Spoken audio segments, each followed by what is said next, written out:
Mini jar কেকের recipe একদম সহজভাবে আপনাদের সাথে শেয়ার করছি। আসসালামু আলাইকুম everyone, welcome back to my channel.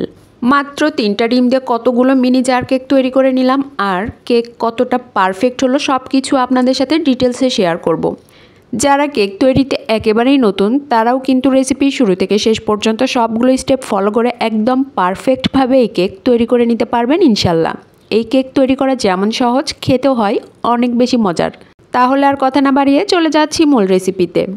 Cake তৈরির জন্য প্রথমেই শুকনো উপকরণগুলো চেলে নিব। এর জন্য একটা চালনি নিয়েছি, চালনির মধ্যে দিচ্ছি হাফ কাপ পরিমাণ আটা।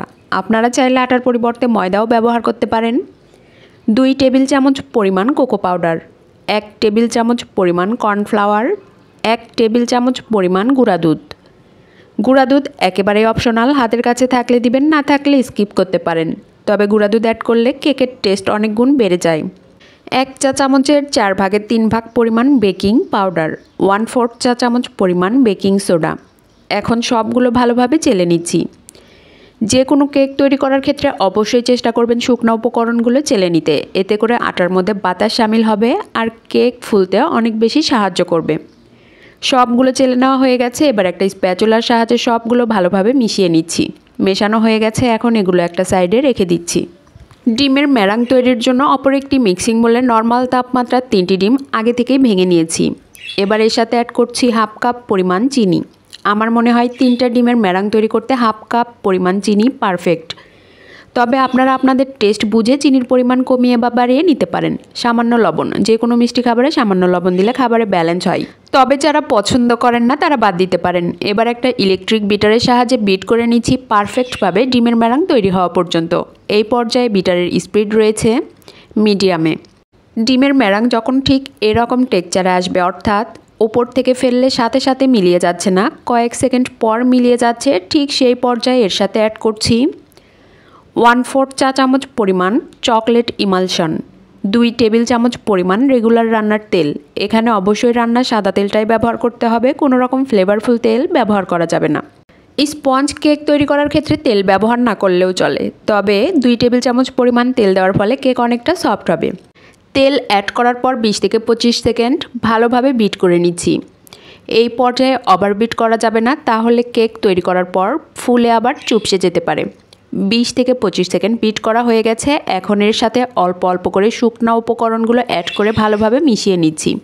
স্পঞ্জ কেক তৈরি করার ক্ষেত্রে এই স্টেপ ফলো করা ভেরি ইম্পর্ট্যান্ট। শুকনো উপকরণ একেবারে অ্যাড করছি না, অল্প অল্প করে অ্যাড করে ধীরে ধীরে মিশিয়ে নিচ্ছি। একদিক থেকে ঘুরিয়ে ঘুরিয়ে ফোল্ডিং মেথডে মিশিয়ে নিচ্ছি। আমি কিভাবে কাজটি করছি একটু খেয়াল করলেই বুঝতে পারবেন। এই পর্যায়ে উল্টাপাল্টাভাবে মেশানো যাবে না বা অতিরিক্ত মেশানো যাবে না, তাহলে কিন্তু কেক একেবারেই পারফেক্ট হবে না। আবারও শুকনো উপকরণ অ্যাড করে এর সাথে অ্যাড করছি 1 টেবিল চামচ পরিমাণ জ্বালিয়ে ঘন করা তরল দুধ। তরল দুধ অ্যাড করার পর একই প্রসেসে আবারও সবগুলো ভালোভাবে মিশিয়ে নিচ্ছি। 3 ডিমের কেকের এই ব্যাটার তৈরি করতে আমি 2 টেবিল চামচ পরিমাণ তরল দুধ ব্যবহার করেছি। আপনাদের এর চেয়ে কম বা বেশি লাগতে পারে। যে কোনো কেক তৈরি করার ক্ষেত্রে অবশ্যই চেষ্টা করবেন বড় সাইজের ডিম ব্যবহার করতে। আমার বাসায় একেবারে বড় সাইজের ডিম ছিল না, মাঝারি সাইজের ডিম দিয়েই আমি কেকের ম্যারাং তৈরি করে নিয়েছি। সব কিছু ভালোভাবে মেশানো হয়ে গেছে। মেশানোর পরে এর কনসিস্টেন্সি ঠিক কেমন হয়েছে আমি আপনাদের দেখিয়ে দিচ্ছি। দেখুন, ব্যাটারের ফ্লাফি ভাব একটুও নষ্ট হয়নি। এখন কেক সেট করার জন্য রাউন্ড শেপের একটা মোল্ড তলানিতে আগে থেকে তেল ব্রাশ করে রেডি করে নিয়েছি। এবার মোল্ডে সম্পূর্ণ ব্যাটার ঢেলে দিচ্ছি। সম্পূর্ণ ব্যাটার ঢেলে দেওয়া হয়ে গেলে একটা কাঠির সাহায্যে এইভাবে সমান করে নিচ্ছি। এতে করে এর ভেতরের এয়ার বাবলসগুলো ফেটে বেরিয়ে যাবে। এরপর মোল্ড কয়েকবার হালকা ট্যাপ করে নিচ্ছি, এতে করেও এর ভেতরের এয়ার বাবলসগুলো ফেটে বেরিয়ে যাবে। কেক বেক করার জন্য চুলায় একটি হাঁড়ি বসিয়েছি, হাঁড়ির মধ্যে একটা স্ট্যান্ড বসিয়ে দিলাম। স্ট্যান্ডের উপরে কেকের মোল্ড বসিয়ে দিলাম। এবার একটা ঢাকনা দিয়ে ঢেকে মিডিয়াম টু লোয়ের মাঝামাঝি হিটে কেক বেক করে নেব প্রায় 25 থেকে 30 মিনিট। আর এর ফাঁকে তৈরি করে নিব কেকের ক্রিম। এর জন্য আবারও একটি মিক্সিং বোলে নিয়েছি 1 কাপ পরিমাণ বরফ ঠান্ডা হুইপড ক্রিম। ক্রিমটাকে এখন ইলেকট্রিক বিটারের সাহায্যে বিট করে নিব পারফেক্টভাবে ক্রিম তৈরি হওয়া পর্যন্ত। এই পর্যায়ে বিটারের স্পিড রয়েছে মিডিয়ামে। প্রায় 3 থেকে 4 মিনিটের মতো বিট করার পরে দেখুন ক্রিমের টেক্সচার একেবারেই চেঞ্জ হয়ে গেছে। 3 থেকে 4 মিনিট বিট করার পরে দেখুন ক্রিম একেবারেই স্টিপ হয়ে গেছে, কোনো দিকে সরছে না বা নড়ছে না।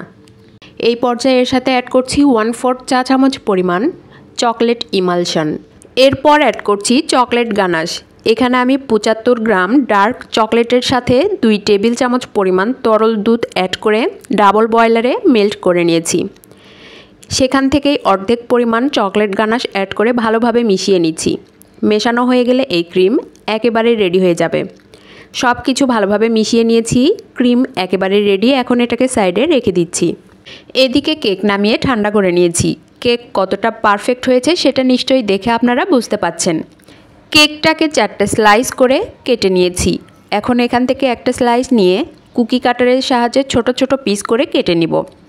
আমি যেই জারে কেক সেট করব সেই জারের তলানির মাপে একটা কুকি কাটার নিয়েছি। এই কুকি কাটারের সাহায্যেই ছোট ছোট পিস করে কেকগুলো কেটে নিচ্ছি।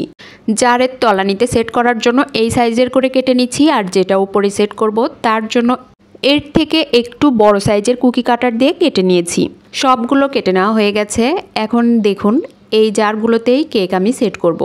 এর জন্য আগে থেকেই হুইপড ক্রিম পাইপিং ব্যাগে ভরে রেডি করে নিয়েছি। প্রত্যেকটা জারেই কিছুটা ক্রিম দিয়ে দিচ্ছি। ক্রিম দেওয়া হয়ে গেলে একটা করে কেকের স্লাইস দিয়ে দিচ্ছি। কেকের স্লাইস দিয়ে এইভাবে চেপে চেপে সেট করে নিচ্ছি।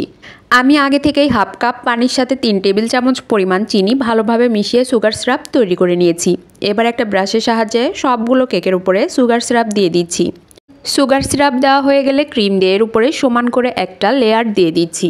সমান করে লেয়ার দেওয়া হয়ে গেলে এর উপরে একটা করে কেকের স্লাইস বসিয়ে দিচ্ছি।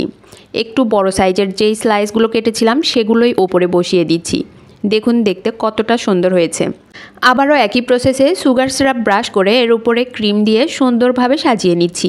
আমি ফুল ফুল করে সাজিয়ে নিচ্ছি। আপনারা আপনাদের পছন্দ অনুযায়ী যে কোনোভাবে সাজিয়ে নিতে পারেন। সবগুলো কেক আমি একইভাবে সাজিয়ে নিয়েছি। এবার কেকের টেস্ট আরও কিছুটা বাড়ানোর জন্য আর দেখতে সুন্দর লাগার জন্য উপরে কিছুটা চকলেট গানাশ ছড়িয়ে দিচ্ছি।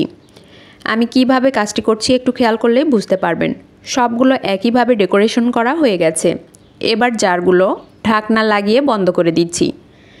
3টা ডিমের কেক তৈরি করে প্রায় 20টার মতো জার কেক তৈরি করে নিয়েছি। আপনারা বাসাতেই খুব সহজেই এই জার কেকগুলো তৈরি করে নিতে পারেন। জার কেকগুলো দেখতে যতটা সুন্দর, খেতে তার চেয়েও অনেক বেশি মজার। আপনারা বাসায় অবশ্যই একবারের জন্য হলেও ট্রাই করবেন।